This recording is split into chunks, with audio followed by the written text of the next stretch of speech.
In today's video, I'm going to teach you how to create a Siteground subdomain for your WordPress website. This easy setup guide will take you through the entire process step by step, ensuring that you can follow along without any hassle. So let's dive in. Start by opening your web browser and heading over to the Siteground homepage.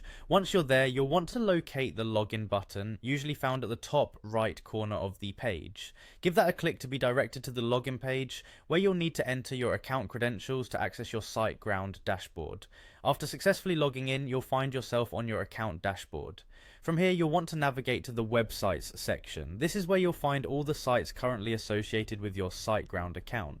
Click on websites to move to the next step. Now you're in the area where you can manage your site settings. You should see an option called Site Tools. This is essentially your control panel for each website, and it's where we'll be making the necessary changes today. Select Site Tools to continue. Inside Site Tools, the next place you want to go is the Domain section. Clicking here will display several options related to domains, from managing existing ones to creating new ones. Our focus right now is on setting up a subdomain, so let's forge ahead.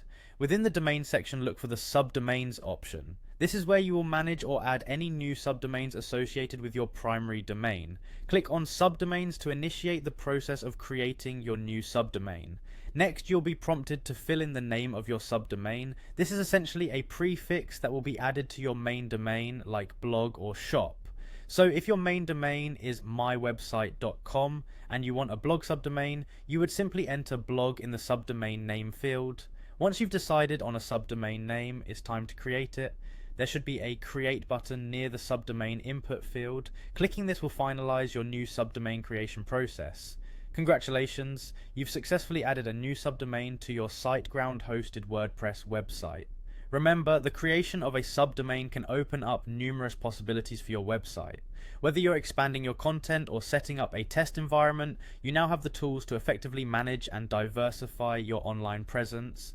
Thank you for following along with this tutorial. If you have any questions or run into any issues, feel free to reach out for help or consult Siteground's support resources. Happy website building!